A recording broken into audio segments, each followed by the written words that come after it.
اهلا بيكم في قناه كايرو جاردن، قناه الزراعه المنزليه. لو انت اول مره بتتفرج على فيديوهات كايرو جاردن، احنا بنعمل فيديوهات عن الزراعه في المنزل ورعايه النباتات. لو بتحب الزرع والزراعه اشترك في القناه عشان يوصلك كل فيديوهاتنا الجديده.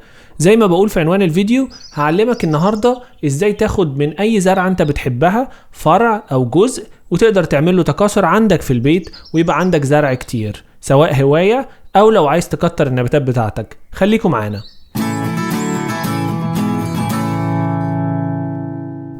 زي ما عودت متابعين كايرو جاردن، انا هبدأ باحسن طريقة الاول وبعدين هبدأ بالالترناتيفز او البدايل.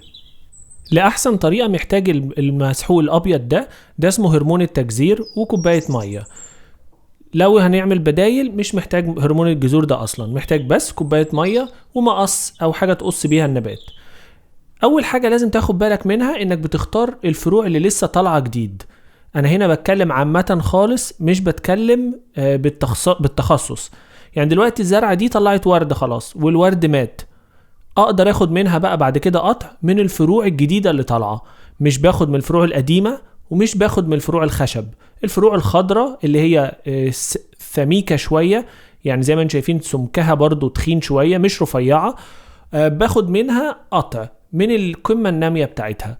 يعني هو ده فرع لسه جديد، انا عارف انه طلع وخلاص طلعت زهور، ما باخدش والزهور موجوده، انا باخد بعد ما الزهور تطلع. بقطع فرع، مش محتاج مساحه كبيره، مش محتاج اخد فرع كله. الفرع ده انا هعمل منه عقلتين، عقله اللي هي الجزء اللي انا هكتره واعمل منه نبات جديد من النبات ده. العمليه دي بتاخد وقت ممكن طويل، ممكن تاخد منك 2-3 شهور. فدي عايزه حد بيصبر، مش عايزه حد مستعجل ولا عايزه حد عايز النتائج بكره. برضو هو زرعة تانية، ده الياسمين الوينتر جازمين، الياسمين الشتوي. برضو باخد قطع زي ما انتم شايفين كده، ودي هتبقى عندي كذا جزء، مش هتبقى جزء واحد بس، هتبقى كذا جزء. الحاجة التانية اللي انا محتاجها، انا قلت لكم في الاول محتاج هرمون تجذير او لا، عشان بس الناس اللي بتسألني. هرمون الجذور ده بتجيبه من اي محل بتاع ادوات زراعية، مش هتقدر تجيبه، مش محتاجه. دي اول حاجة. تاني حاجة انا هستخدم فيرميكلايت او بيرلايت بس، مفيش رملة ولا تربة ولا اي حاجة خالص، بيرلايت. وده بصوا النبات ده زي ما انتم شايفين فروعه صغيرة قوي، انا مش هاخد منه دلوقتي لان زي ما انتم شايفين لازم يكون الفرع زي ما انتم شايفينه كده طالع سميك شوية، اخضر مش خشب، من النمو الجديد. انا قلت لكم دلوقتي هستخدم بيرلايت، وبرضو الالترناتيف او البديل للبيرلايت هو شويه رمله صفراء زي بتاعه البنا. يبقى انت دلوقتي هتحتاج هرمون التجذير ورمله، او هرمون التجذير وبيرلايت، او رمله او بيرلايت بس. خلاص انا خدت دلوقتي القطع اللي انا عايزه، لميت كل القطع ده من الزهور من النباتات اللي انا حاببها. هنا برضو انا عندي مرمريه، هاخد برضو من النموات الجديدة. النموات دي كلها لسه طالعة دلوقتي، يعني مش باخد من النموات القديمة، باخدها زي ما انتم شايفين دلوقتي. هوريكم بقى هستخدمها ازاي.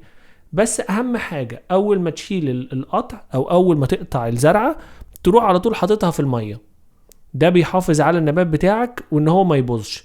على طول اول ما بجيبه بروح حاطه في المية زي ما انتم شايفين كده، عبال ما اقطع ورق تاني، او بلفه في مثلا في منديل مبلول. لو انا في الشارع مثلا واخد قطع من نبات وعايز ارجع اجربه في البيت، بلفه في منديل مبلول او بحطه في ميه. وبجيب هرمون التجذير وهوريلكم دلوقتي الطريقه. اهم حاجه بس التوقعات بتاعتك تبقى محدوده، يعني ما تعملش واحده وتقعد تستناها. اعمل 10 مثلا، او اعمل 5 من نوع و5 من نوع. اعملها زي تجربه، بلاش تحط امال كتيره، علشان ساعات كتير يعني بتبقى نسبة 70% 60%. دلوقتي هوريك ازاي بتجهز العقلة هي قد صباعي بالظبط زي ما انتم شايفين. دي عقلة جميلة جدا كويسة وهتنفع. بقطع الاوراق اللي تحت وبسيب ورقتين بس. زي ما انتم شايفين اهو دلوقتي انا بجهز العقل، وبعمل ده مع بقية القطع او العقل اللي انا جبتها بالشكل ده. دي مناسبة وهتطلع جذور بالطريقة اللي هوريها لكم دلوقتي. وبعيد بقى تكرار نفس الخطوة دي مع بقية الأوراق التانية. حاجة مهمة قوي زي ما قلت لكم في الأول، دي بتاخد مدة طويلة، فأنت لازم تكون منتظر، يعني ما تبقاش متسربع في الموضوع ده. ببدأ اكرر بقى الخطوة دي في بقية الزرع او الحاجات اللي انا قطعتها، ومجهز اهي التربة البرلايت اللي انتوا شايفينها الابيض دي علشان احط فيها العقل بتاعتي. بالنسبة للأوراق الكبيرة، لو أنا عندي ورق كبير مش ورق صغير زي النبات الأولاني، الورق ده ممكن أقصه لنصه. أنا بسيب الورق ده بس عشان يديني مؤشر هل الزرعة لسه عايشة ولا ماتت ولا حصل لها جفاف أو حاجة، بس مجرد إن أنا مش بخض النبات، وبرضو إن أنا بدي لنفسي مساحة أعرف النبات ده عايش ولا لأ. بكرر بقى الموضوع ده، والموضوع زي ما انتم شايفين سهل خالص، مفيش أي صعوبة. ببدأ احطه زي ما انتم شايفين هنا اهو في الميه، وبعد كده في هرمون التجذير، وبعد كده بغرزه بالراحه خالص في وسط البرلايت اللي انا ببقى بله او حاطط فيه ميه من الاول. يعني ممكن احط ميه بعد كده وممكن احط ميه من الاول برضه، مفيش مشكله. دلوقتي انا ببدأ اكرر بقى العمليه دي بكل العقل اللي انا عملتها. الصندوق اللي انا بستخدمه بحاول ان انا اقدر يبقى عندي الحل ان انا اقدر اغطيه، ولازم يكون مخروم من تحت الصندوق ده علشان المية لما تتحط يبقى فيه تصفية، والجذور لما تطلع ما تعفنش، وتبقى تديله مية كل اسبوع مثلا. في المرحلة دي انا بحطه في زي ما شايفين بالطريقة دي في المية، وبعدين هرمون التجذير، او في المية وفي التربة على طول من غير هرمون التجذير. المرحلة اللي بعد كده ده الغطا البلاستيك اللي قلتلكوا عليه. ليه بغطيها؟ انا بغطيها عشان انا بحطها في الظل، مش بحطها في الشمس، بحطها في مكان منور بس مش شمس مباشرة، فعشان كده بغطيها علشان تحافظ على درجة الحرارة ثابتة. وفي الخرم اللي فوق ده بزود التهوية زي ما احب. دي عقلة انا كنت حاططها من حوالي شهرين بالظبط. زي ما انتم شايفين اهي الجذور البيضة بدأت تطلع. عايز اقولك ان انا حطيت من ديت مثلا 7، نجح منهم 2. فدايما حط في دماغك ان مش كله بينجح، فقط النبات اللي ينجح بتقدر ان انت تشوف فيه جذور بالشكل اللي انت شايفه ده. وحاجة ممتعة جدا لما انت تكتر نبات بتحبه، او نبات مثلا انت شفت لون الورق حلو، ممتع جدا ان انت تشوفه وتكتره عندك في البيت. بجيب بعد كده تربة، ده للنبات اللي طلع جذور. اول ما بيبدأ يطلع جذور ممكن كمان استنى عليه شوية لما الجذور تكتر، بس انا بس عشان اوريكم بجيب التربة وبحط ازود فيها الرملة او البرلايت. البرلايت ده بديل الرملة.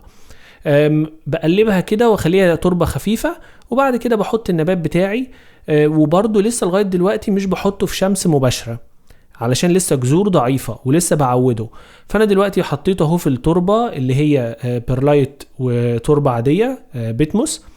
بضغط عليها بس شوية، وبعد كده المرحلة اللي بعد كده بديلها شوية مية، وكده خلاص. الموضوع سهل جدا، مسلي. يعني انا مش هقولك ان ده اسهل حاجة ومش اسرع حاجة. اسرع حاجة انك تشتري شتلة من اي مشتل وخلاص، بس المتعة في ده ان انت بتعمل النبات بنفسك، وان انت بتشوف بعينيك ازاي النبات نفسه عنده الرغبة ان هو يستمر ويتكاثر.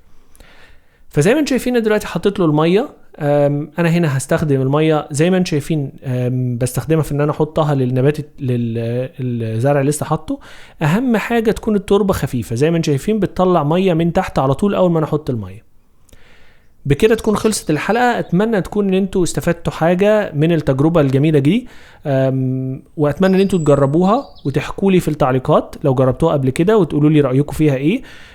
تابعونا واشتركوا في القناة واعملوا لايك وشير للفيديو لو عجبكم. شكرا، واشوفكم في الحلقة الجاية من كايرو جاردن. ما تنسوش تتابعوني على تويتر، انا على طول بعمل فيديوهات برضو ليها علاقة بالزراعة وعني.